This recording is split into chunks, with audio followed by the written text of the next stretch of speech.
믿거나 말거나 괴담들. 첫 번째 이야기, 계단으로 올라가며 아파트 주민들을 하나씩 죽이는 살인마. 이 아파트는 싼 값을 톡톡히 했습니다. 1층에서 울리는 자명종 소리에 잠이 깰 정도였기 때문입니다. 문도 그리 튼튼하지 못해서 4층에 사는 아저씨는 술만 먹으면 문을 부수고 집에 들어갔지요. 물론 다음 날이면 4층에서 부부싸움을 하는 소리가 내가 있는 13층까지 울리기도 했습니다. 엘리베이터도 자주 고장이 났지만 다음 달이면 새로 교체하기에 참으라고 관리인이 얘기합니다. 늦잠을 잤던 날에 엘리베이터가 고장이 났는데 지각을 했던 날을 생각하면 참고 싶은 마음은 없습니다. 그래도 아파트 주민들은 모두들 친절하게 대해 주었기에 마치 가족과 같은 느낌이 들어서 나가고 싶지는 않았지요. 어제부터 요란스러웠던 하수관 공사 중에 인부가 실수로 통신 케이블을 끊어버리는 바람에 내일까지는 전화와 인터넷을 할 수 없습니다. 배달이라도 시켜 먹을 생각이었는데 휴대폰도 AS를 맡긴 상태이고 전화를 하려면 한참 걸어 내려가서 공중전화를 써야 할 상황입니다. 그래도 밥을 차리기는 귀찮았기에 내려가서 전화를 하려고 나와보니 또 엘리베이터가 고장나 있습니다. 저녁 때는 고쳐지지 않을까? 나중에 시켜 먹기로 생각하고서 늦은 브런치는 라면에 찬밥으로 결정합니다. 그리고서 라면, 물을 올리고서는 잠깐 베란다로 밖을 내려다봤습니다. 하수관 공사 현장을 바라보는데 아파트 입구 쪽에 무언가가 보였고 자세히 보니 전기톱을 들고 입구로 들어서는 사람이 있었습니다.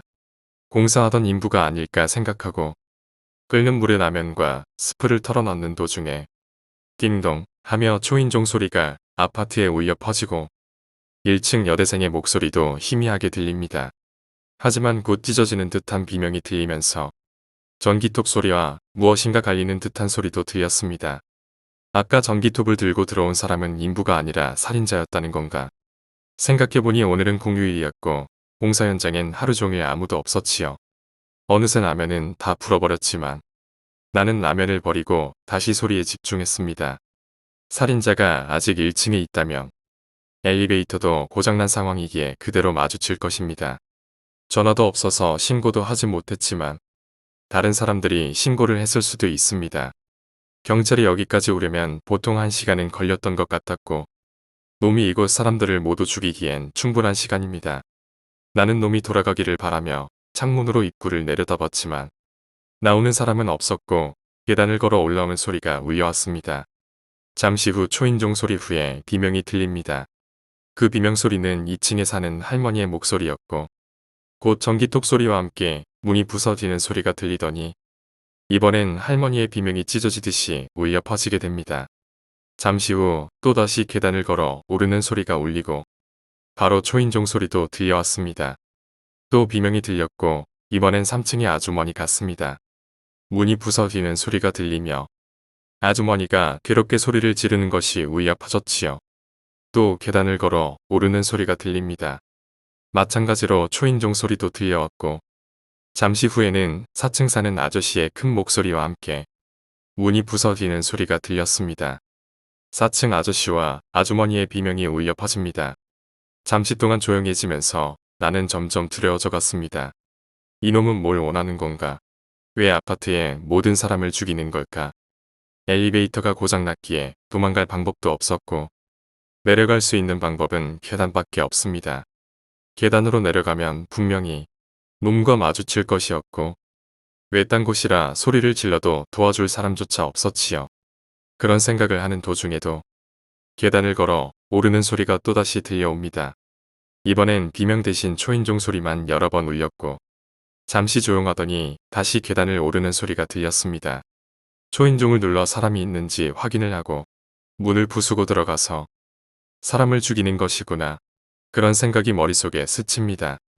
그렇다면 초인종을 눌러도 소리를 죽이고 가만히만 있으면 놈은 갈 것이었고 비겁하지만 나라도 살 수 있다는 생각에 마음이 조금 놓이게 됩니다.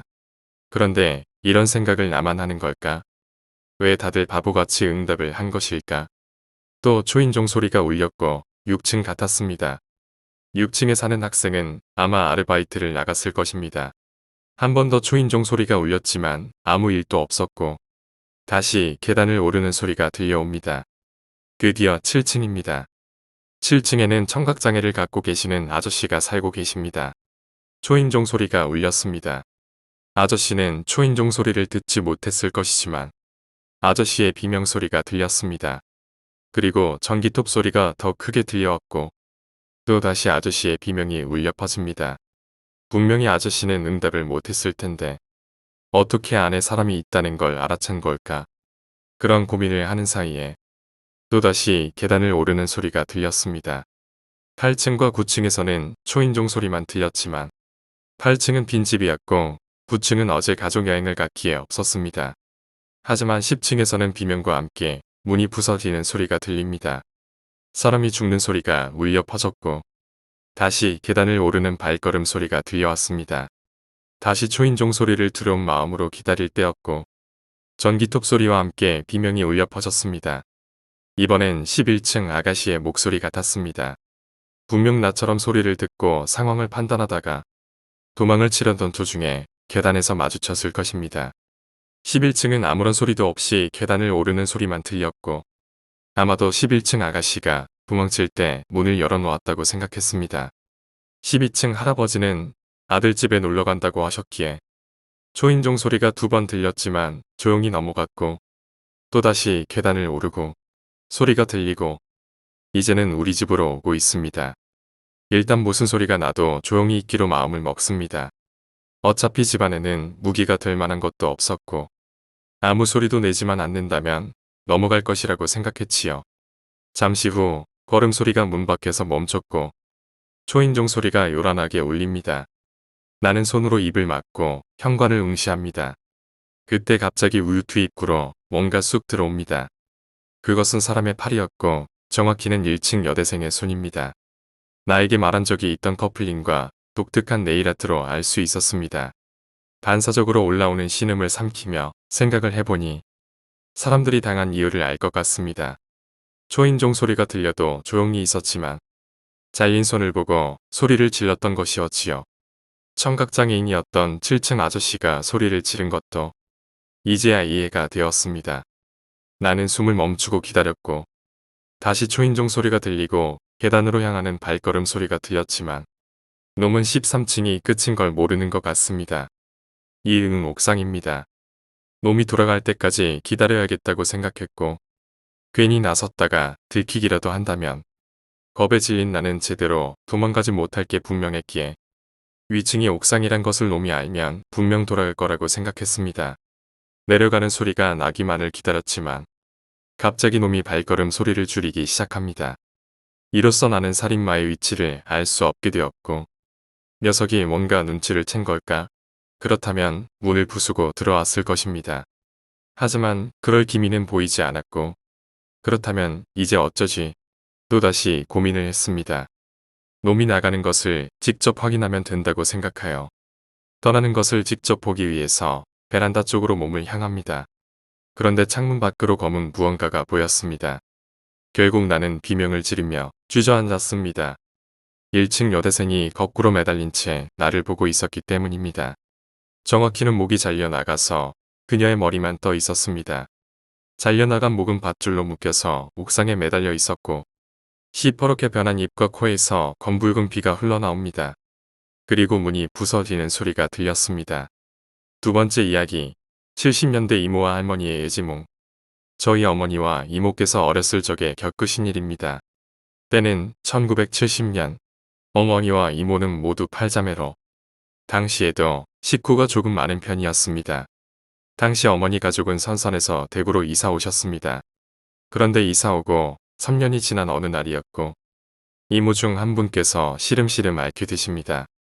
처음에는 다들 감기 몸살이라고 생각했는데 아무래도 약을 먹어도 도통 나으시질 않았습니다. 하지만 당시엔 저희 가족이 여유 있는 형편이 아니어서 고민 끝에 입원비가 가장 저렴한 병원에 입원을 시키기로 합니다. 그 병원은 보통 생각하는 병원이라고 생각하기 힘들 만큼 허름한 시설입니다.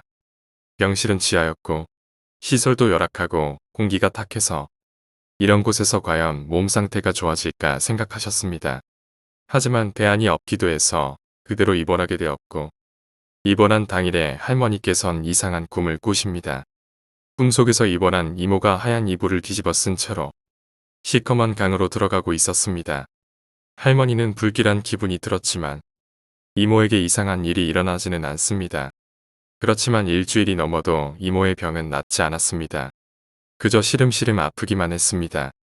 그런데 그날 이상한 일이 일어나게 됩니다. 그날은 낮에 할머니께서 혼자 이모를 돌보던 날이었고 할머니가 병원에 도착하니 이모가 평소에 덥던 혼문의 이불을 쓰지 않고 하얀 이불을 고집합니다. 아픈 사람의 투정이라고 생각했는데 갑자기 할머니께서 일주일 전에 꾸었던 꿈이 생각났지요. 하얀 이불을 뒤집어 쓴 채로 강으로 들어가던 꿈. 그래서 할머니는 이모를 혼내고는 그냥 쓰던 꽃지불을 덮게 합니다.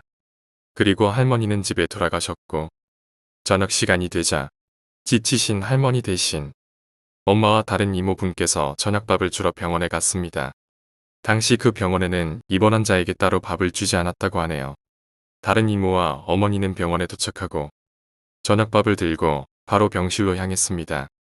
병실이 있는 지하로 내려가는데 멀리서 누군가 달려오는 소리가 들립니다. 누가 병원에서 시끄럽게 뛰는 걸까 생각하고 있는데 계단을 다 내려와서 복도를 보고서는 같이 오셨던 이모가 바로 기절을 했습니다. 복도에서 검은 옷을 입은 여자가 이모를 향해 달려오는데 눈, 코, 입이 전북병 뚫려 있었던 것이었지요. 그 모습을 본 엄마는 어린 마음에 너무 놀라서 바로 집으로 달려오게 되었고 어머니는 할아버지께 동생도 제대로 챙기진 못했다고 혼났지만 바로 할아버지와 함께 다시 병원으로 향합니다. 병실 복도로 다시 갔을 때는 기절했던 이모는 정신을 차리고 그 자리에 앉아 있었지만 아까 본 검은 옷에 여자는 없었습니다. 그리고 바로 병실에 들어가니 이번엔 입원해 있던 이모가 머리에 피를 흘리면서 하얀 이불이 있는 사물함에 머리를 계속 박고 있었습니다.